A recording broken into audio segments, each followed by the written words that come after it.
Shalom. Ya, kita bersukacita pada pagi hari ini atas kebaikan Tuhan yang Tuhan terus nyatakan dalam kehidupan kita sebagai umat-umat Tuhan. Haleluya, terima kasih buat Ibu dan Wakil Gembala yang menyusun pelayanan tempat ini. Terima kasih. Hari ini kita akan mendengarkan kebenaran firman Tuhan. Mari sama-sama kita membuka dalam Mazmur pasalnya yang ke-91 ayat 1 sampai ayatnya ke-16. Dalam satu perikop kita baca. Saya baca, Bapak Ibu boleh menyimak setiap pembacaan kita.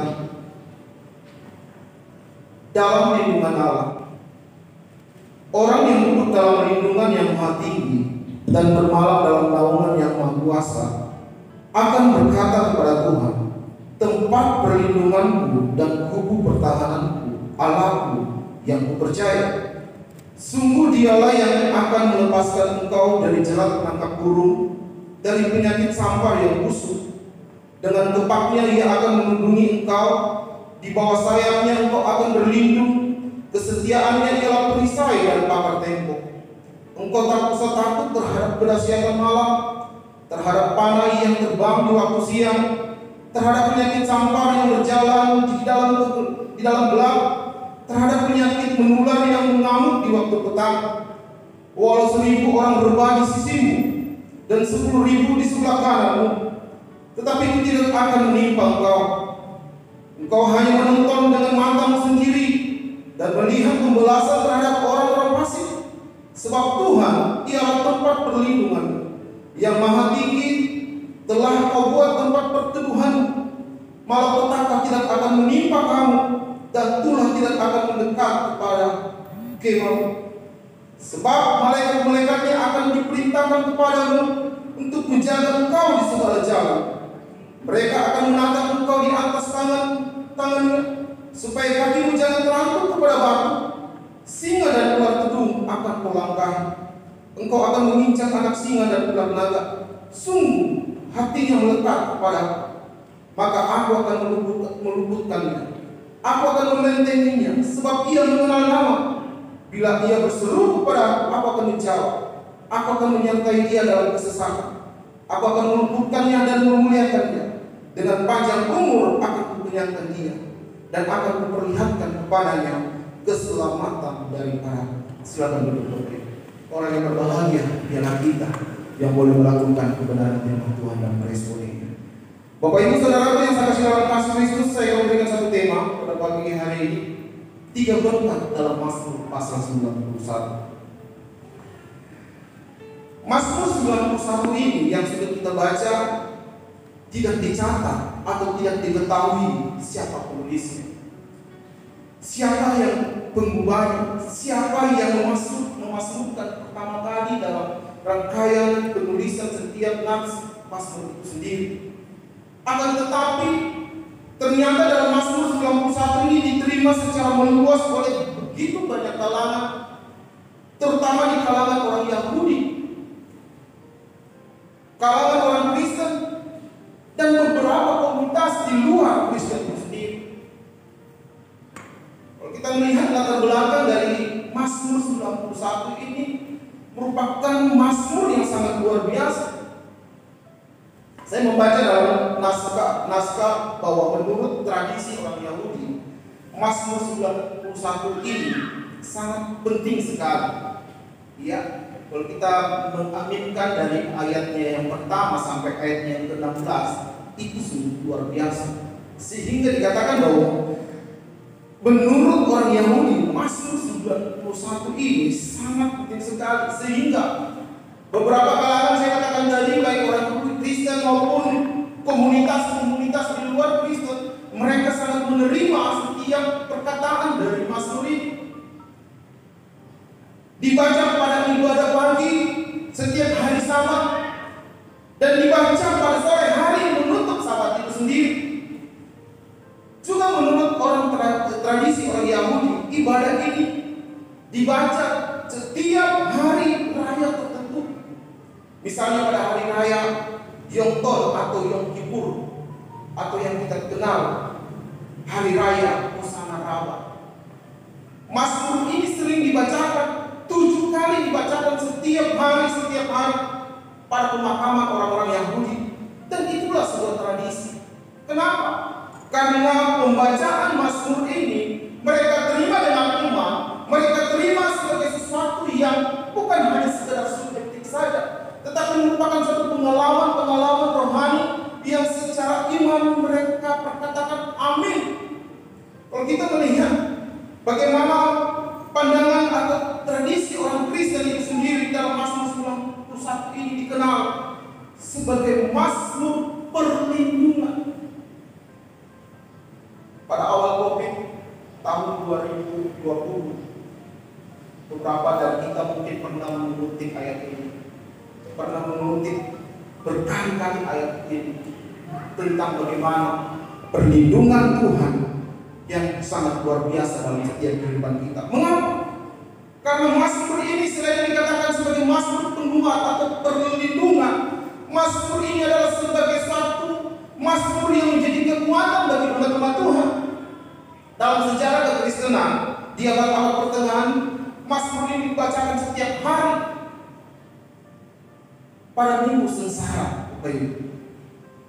Kalau orang Katolik atau orang Protestan mengenal kalender Kristen menjelang Paskah itu sendiri, bagaimana empat perayaan yang di dalamnya Mazmur ini sering kali dibacakan. Tetapi saya tidak membahas itu. Jadi esensinya tradisi Kristen ini menunjukkan bahwa Mazmur yang kita baca dan bersama-sama diterima, dikenal baik, disukai dan diakui. Bahkan di dunia sekuler pun Mazmur ini menjadi Mazmur yang menjadi andalan bagi orang-orang sekuler. Kalau kita mengenal ada seorang penyanyi yang bernama Michael John Cash, ya, menggunakan terjemahan bebas dalam penulisan lirik lagu-lagunya yang berjudul On Eagle Wings, yang memiliki arti ada kekuatan yang sangat luar biasa di dalamnya. Bapak Ibu Saudaraku, tentara Amerika kalau mereka mau pergi berperang atau ada suatu tugas untuk mengamankan satu wilayah, Mazmur ini senantiasa diselipkan di dompet mereka. Kenapa? Dalam 6 ayat mereka baca menjadi kekuatan perlindungan, menjadi iman mereka untuk mereka imani ayat ini, sehingga Mazmur ini menjadi Mazmur yang sangat luar biasa, dikatakan Mazmur prajurit. Mereka boleh mengimani setiap perkataan mereka. Tentunya saya katakan tadi, pengalaman kehidupan kita berbeda-beda dalam menjalani hidup ini. Tetapi yang mau saya katakan bahwa Tuhan adalah perlindungan kita. Hendaklah kita menyukai, hendaklah kita meresponi setiap perkataan dari Mazmur ini. Bapak Ibu Saudaraku yang sangat dalam kasih Kristus, dalam ayatnya yang pertama tadi katakan, orang yang duduk dalam lindungan yang Maha Tinggi dan bermalam dalam naungan yang Maha Kuasa akan berkata kepada Tuhan, tempat perlindunganku dan kubu pertahananku, Allahku yang kupercaya. Dan menariknya Bapak Ibu Saudara yang saya kasih dalam kasih Kristus, Mazmur ini juga dikutip oleh iblis, ya. Ketika iblis mencoba Yesus di padang gurun, mari sama-sama kita membuka dalam Matius pasal yang keempat, ayatnya yang kelima, dikatakan, kemudian iblis membawanya ke kota suci dan menempatkan dia di hubungan bait Allah. Lalu berkata kepadanya, jika engkau anak Allah, jatuhkanlah dirimu ke bawah, sebab ada tertulis. Sebab ada tertulis. Ternyata iblis juga membaca Alkitab, Bapak Ibu. Bagaimana dengan saya dan saudara? Apakah kita juga membaca Alkitab? Coba kita baca selanjutnya. Mengenai engkau, ia akan memerintahkan malaikat-malaikatnya, dan mereka akan mengangkat engkau di atas tangannya, supaya kakimu jangan terlantuk kepada batu. Yesus berkata kepadanya, ada pula tertulis, janganlah engkau mencobai Tuhan Allahmu. Bapak Ibu Saudara yang saya kasih dalam kasih Kristus, ternyata saya katakan tadi, iblis membaca Alkitab. Oleh sebab itu kita harus lebih daripada iblis, meresponi kebenaran firman Tuhan, membaca setiap hari. Artinya ketika iblis menggunakan ayat ini, Yesus tidak bilang tidak benar itu cuma cinta manusia. Bahkan dikatakan Yesus tidak menyangka kebenaran apa yang dikatakan oleh iblis itu, kecuali dia berkata, sebab ada pula tertulis, jangan engkau mencuri Tuhan Allah. Bapak Ibu Saudara, jadi di sini iblis menggoda Yesus dengan menggunakan ayat-ayat Alkitab. Kita harus lebih daripada iblis merenungkan kebenaran firman Tuhan hari-hari. Kalau kita memperhatikan di ayat yang ke-14 sampai ayat 16, di situ menunjukkan bahwa Tuhan sendiri terlibat langsung dalam penciptaan makhluk ini. Dari kalimat ayatnya yang ke-14, mari kita sama-sama melangkah di ayat yang ke-14, ayatnya dari pembacaan kita Bapak Ibu. Dikatakan, sungguh hatinya melekat kepada aku, maka aku akan melembutkan, aku akan membentenginya, sebab ia mengenal namaku. Sungguh hatinya melekat kepada siapa? Kepada Tuhan. Maka aku, siapa? Tuhan akan meluputkan, akan membentengi, sebab ia mengenal nama siapa? Nama Tuhan. Bapak Ibu Saudara yang saya kasih dalam kasih Kristus, pada saat kita berseru kepada Tuhan, meminta pertolongan kepada Tuhan, maka Dia akan menyatakan perlindungannya dalam kehidupan kita. Sehingga mazmur ini adalah sebuah mazmur untuk menguatkan, meneguhkan setiap kehidupan kita. Sebentar kita belajar tiga berkat Tuhan dalam mazmur ini yang bisa kita bawa pulang Bapak Ibu, dan berikan satu penegasan dalam setiap kehidupan kita, penegasan ilahi Bapak Ibu, sehingga firman ini mau menyatakan bahwa kita menjalani kehidupan kita di dunia ini bukan sendiri. Ada Tuhan yang akan senantiasa melindungi, memberikan kekuatan dalam kehidupan kita. Penegasan ilahi saya katakan tadi tentang orang-orang atau kita yang hadir pada pagi hari ini, yang duduk dalam lindungan Tuhan yang Maha Tinggi. Dia mau menegaskan penegasan ilahinya bahwa tentang orang-orang yang bermalam dalam naungan yang Maha Kuasa, tentang orang-orang yang berkata kepada Tuhan, Tuhan, Engkaulah tempat perlindungan, Tuhan, Engkaulah tubuh pertahanan. Sebagai manusia yang penuh dengan kekurangan dan keterbatasan, kita tidak mampu menjalani hari-hari kehidupan kita. Tetapi pada saat kita meresponi penegasan-penegasan yang diberikan kepada kita pada pagi hari melalui Mazmur 91, mau menegaskan bahwa perlindungan kita pada saat kita duduk, kita ada dalam perlindungan Tuhan. Pada saat bermalam, naungan Tuhan yang Maha Kuasa melindungi kita, sehingga Tuhan, kita mengakui bahwa Tuhan adalah tubuh pertahanan.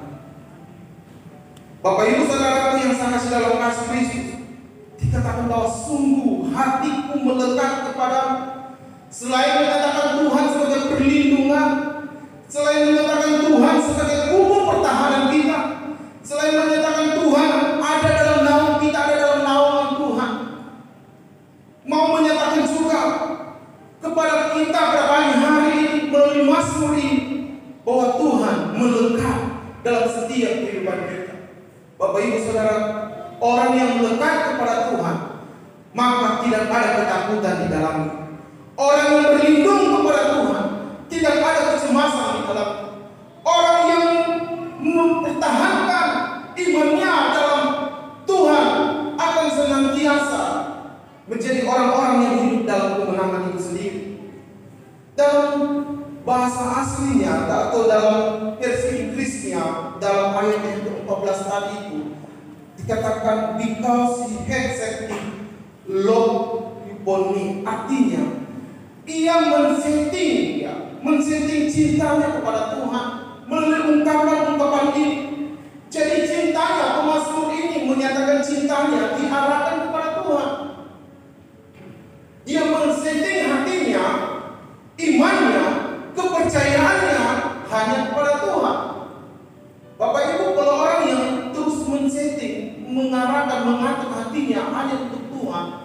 Tidak ada ketakutan yang berlebihan dalam menjalani hidup ini. Begitu banyak umat-umat Tuhan yang mengalami ketakutan di akhir zaman ini, di masa-masa sekarang ini. Puji Tuhan, COVID sudah mulai berkurang.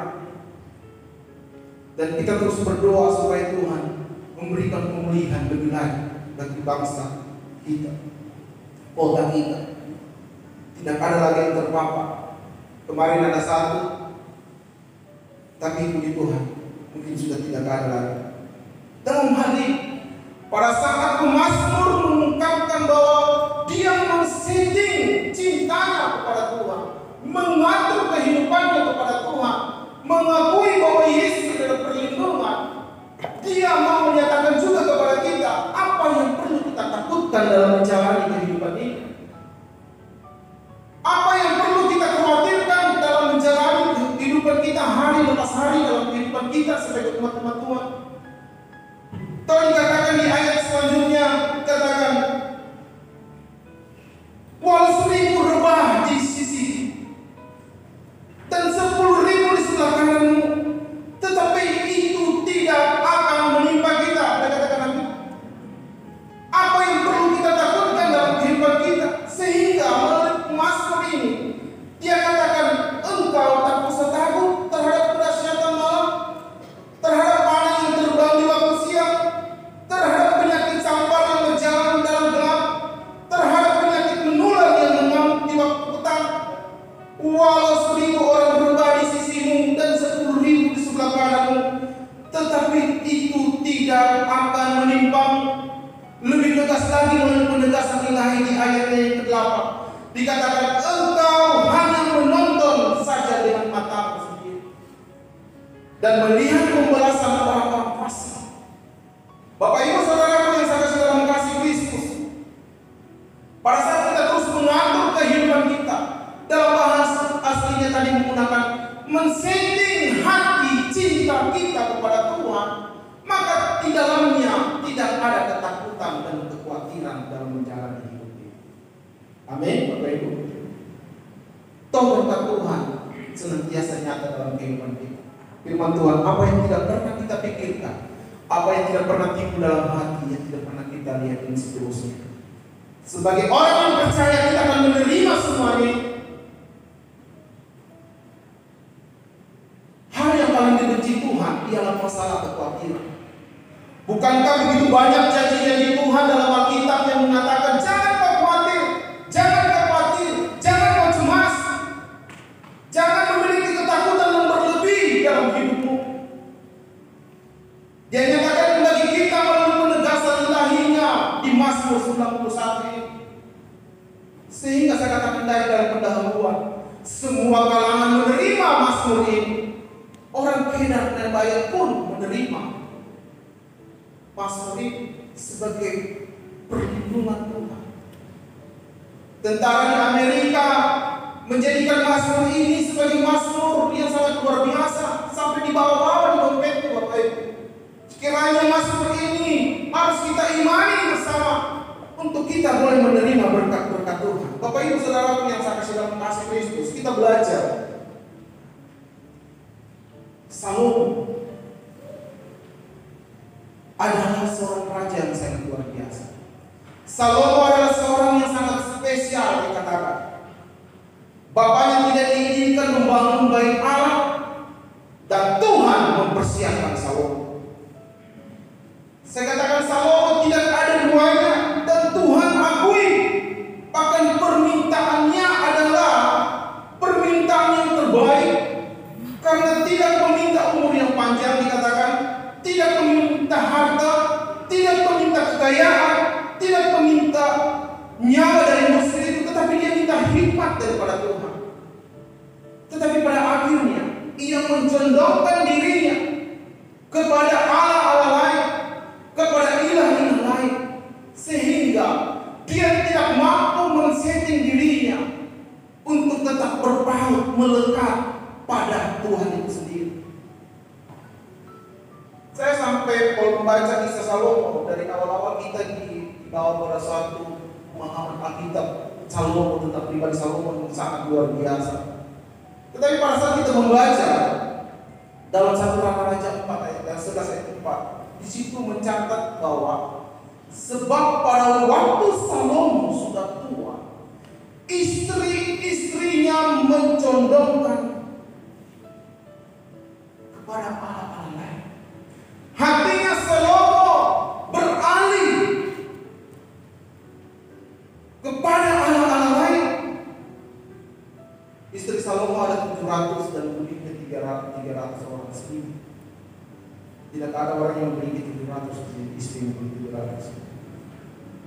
Sejarah mencatat bahwa semua perempuan-perempuan itu mengalihkan hati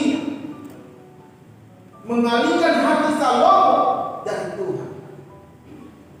Bapak Ibu saudaraku yang saya kasih dalam kasih Kristus, pesan moralnya bagi kita, biarlah kita sebagai anak-anak Tuhan untuk senantiasa melekat kepada Tuhan, untuk senantiasa mampu men-setting hati kita untuk tetap berpaut kepada Tuhan. Karena Dia adalah Allah perlindungan kita. Kalau natur manusia adalah natur yang sering sekali mengecewakan Tuhan, dan itu sudah dicatat dalam Alkitab. Umat Tuhan pada saat keluar dari bangsa Israel Mesir, begitu banyak umat-umat Tuhan yang bersungut-sungut, ya. Begitu banyak umat-umat Tuhan yang kecewa, begitu banyak umat-umat Tuhan yang mempertanyakan Tuhan melalui perjalanan mereka. Refleksi kita pada pagi hari ini, apakah kita akan kecewa dengan apa yang kita sementara jalani melalui kehidupan kita? Bukankah Tuhan sudah menolong kita di tahun-tahun yang lalu?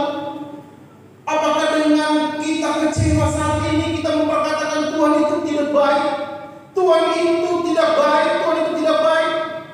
Kita terlalu naif, Bapak Ibu. Kita terlalu umat yang tidak tahu berterima kasih, sehingga kebenaran firman Tuhan pada pagi hari untuk kita boleh menerima berkat Tuhan melalui Mazmur ini, kita jangan mencondongkan diri kita untuk mengalihkan hati kita kepada hal-hal yang lain atau amal lain atau ilah-ilah lain. Saudaraku yang saya kasih dalam kasih Tuhan, potensi untuk iblis mengalihkan perhatian kita begitu banyak, begitu terbuka besar. Potensi untuk iblis mengalihkan, men-setting hati kita yang penuh dengan kekhawatiran dan kecemasan begitu besar hari-hari ini. Oleh sebab itu firman Tuhan berkata untuk kita tetap berbaur kepada Tuhan, mengakui, dikatakan di ayat yang ke-14 tadi, untuk sungguh hatinya melekat kepada, maka aku akan meluputkan. Tuhan memberkati kita. Bapak Ibu saudara yang saya kasih dalam kasih Kristus, kita akan belajar 3 berkat Tuhan dalam Mazmur ini. Yang pertama, berkat Tuhan yang pertama, Tuhan meluputkan kita. Saudara, kalau orang di ayatnya yang ketiga, coba sama-sama. Sungguh Dialah yang akan melepaskan engkau dari jerat penangkap burung, dari penyakit sampar yang busuk. Dengan kepaknya Ia akan melindungi engkau, di bawah sayapnya engkau akan berlindung. Kesetiaannya ialah perisai dan pagar. Poin pertama ialah Tuhan meluputkan kita melalui berkat Tuhan. Saudara, orang yang menjerat burung, maka burung yang akan terjerat itu tidak bisa lagi berbuat apa-apa, tidak bisa lagi kemana-mana. Saya belum pernah secara langsung melihat orang yang menjerat burung pakai ikat atau apa. Tetapi di sini digambarkan sebagai orang yang menjerat burung. Kalau burungnya tertangkap dengan jeratan itu, maka burung itu tidak bisa lagi berbuat apa-apa. Burung itu tidak bisa lagi kemana-mana. Lalu penangkap burung itu akan mengambil burung itu yang terjerat itu. Refleksinya dalam kehidupan kita melalui Tuhan yang akan meluputkan kita. Begitu banyak hal yang seolah-olah menjerat kita kita dan kita tidak bisa berbuat apa-apa. Apa yang bisa mencela kita hari-hari ini? Saya katakan tadi, melalui kekhawatiran, kecemasan, ketakutan yang berlebih, itulah yang sementara menjerat umat Tuhan hari-hari ini. Sementara ada Tuhan dikatakan yang akan senantiasa menolong kehidupan kita, fokus kita, mindset kita, pola pikir kita mengalami kecemasan dan kekhawatiran. Kita tidak tahu, kita tidak memanfaatkan, kita tidak mengingat kembali kebaikan Tuhan dalam kehidupan kita. Begitu banyak kebaikan-kebaikan perlindungan Tuhan yang sudah kita terima Bapak Ibu. Kita jangan seperti seekor burung yang terjerat, yang tidak bisa berbuat apa-apa lagi. Engkau yang bermalas-malasan hari-hari, yang sementara dijerat dengan pekerjaan, yang sementara terjerat dengan kekhawatiran, yang sementara terjerat dengan hal-hal kecemasan. Mari kita bangkit, mari kita keluar dari jeratan ini untuk kita melihat perlindungan Tuhan yang sangat luar biasa dalam kehidupan kita.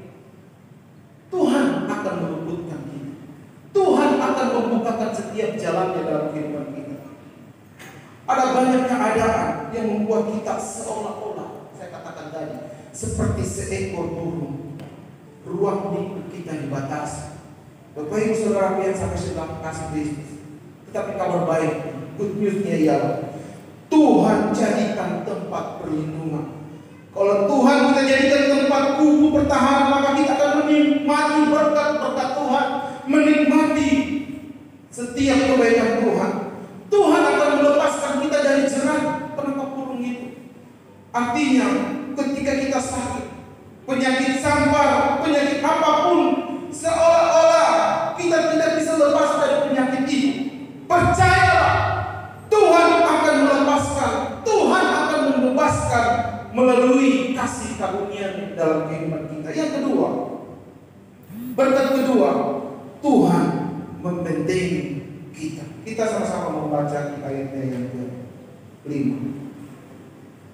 Kembali kita baca. Tak usah kau takut terhadap kedahsyatan malam, terhadap bala yang terbang pulang, terhadap penyakit sampar berjalan, terhadap penyakit menular yang mengambil kota. Walau 1.000 orang berbaris di sini dan 10.000 di sebelah kanan, tetap itu tidak akan menimpa. Bapak Ibu, poin kedua, berkat kedua, Tuhan membentengi kita. Saudara, lihat bagaimana Tuhan membentengi kita sampai hari ini. Saya sering berdoa mengungkapkan kata bahwa Tuhan belum berhenti bagi kita. Kalau kita boleh ada sampai hari ini, itu membuktikan kasih karunia Tuhan melalui kebaikan-kebaikan Tuhan, sehingga kita boleh bersyukur pada pagi hari ini atas pembentengan Tuhan dalam kehidupan kita. Dengan baik rumah Tuhan, Dia akan membentengi kita walaupun 1.000 sisi kiri kita, 10.000 di sisi kanan kita. Kata-kata saya katakan bahwa kita hanya akan menonton saja. Bagaimana orang-orang fasik dikatakan di ayat ke-8 yang tidak berlindung kepada Tuhan akan menikmati pembalasan daripada Tuhan. Kenapa? Karena ada benteng bagi orang yang percaya kepada Tuhan. Ada benteng orang yang senantiasa berlindung kepada Tuhan. Saudaraku yang dikasihi oleh Tuhan, darah anak domba dalam perjanjian lama yang dioleskan di pintu-pintu umat Israel tidak bisa didekati oleh malaikat maut. Darah Yesus yang melepaskan kita, darah Yesus yang tercurah bagi kita, itulah yang akan membentengi saya dan saudara. Amin. Itulah yang akan menjadi kekuatan sehingga iblis tidak gampang mendekati kita.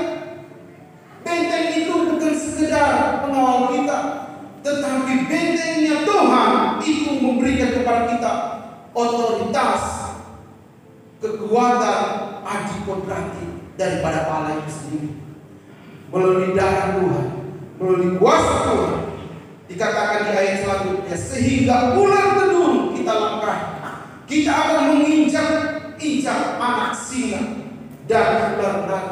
Ini janji Tuhan, Bapak Ibu Saudara, melalui pembentengan Tuhan, sehingga ada kekuatan yang diberikan kepada kita.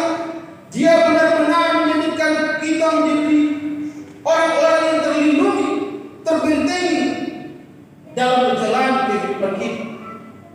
Berkat yang ketiga dan yang terakhir yang saya mau bagikan, Tuhan menjawab doa kita. Kita melangkah di ayatnya yang ke-15. Bila ia berseru, apa jawab Tuhan? Aku akan menjawab. Saudara punya dalam kasih Kristus, doa kita akan didengar oleh Tuhan. Boleh katakan amin. Doa kita akan didengar oleh Tuhan secara nalar, atau sebagai orang yang percaya bahwa sebagai umat Tuhan, kita tahu bahwa kita sementara berdoa hari-hari ini, cepat atau lambat Tuhan akan menjawab. Toh persungutan umat Israel saja didengar oleh Tuhan, sungut-sungutnya kita saja didengar oleh Tuhan. Pada saat umat Israel, saya katakan tadi, berjalan keluar dari tanah Mesir, mereka begitu banyak bersungut-sungut. Tuhan dengar sungut-sungut mereka dan Tuhan mendukung mereka. Apatah lagi doa kita kepada Tuhan, Tuhan akan mendengar. Dikatakan bahwa aku akan menjawab setiap pergumulan. Yang sakit, mari terus berdoa untuk meminta kesembuhan.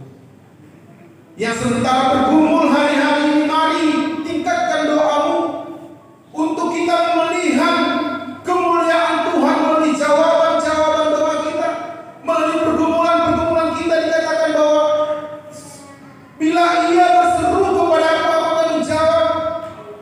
Bukan cuma sekedar menjawab, Tuhan di sini dikatakan aku akan menyertai dia. Allah Immanuel, Allah Immanuel, Allah yang menyertai kita di dalam kesesatan berbicara tentang pergumulan kita, himpitan kita. Secara manusia kita tidak mampu menjalani pergumulan ini. Dikatakan aku akan meluputkannya dan akan memuliakan. Sungguh janji Tuhan sangat luar biasa. Saya katakan di awal, apa yang perlu kita khawatirkan dengan mengikut Tuhan? Apa yang sementara kita takutkan hari-hari ini? Apa yang sementara kita cemaskan dan khawatirkan hari-hari? Dikatakan bahwa Tuhan yang akan menjawab pergumulan. Kiranya kebenaran firman Tuhan, 3 hal melalui berkat dan Mazmur ini. Bagaimana Tuhan mau menyatakan berkat-Nya melalui meluputkan kita dari setiap persoalan, setiap masalah. Yang kedua, Tuhan membentengi kita. Yang ketiga, Tuhan menjawab pergumulan kita. Kiranya Bapak Ibu, kita adalah orang-orang yang siap menerima berkat dari Mazmur ini. Mari sama-sama kita angkat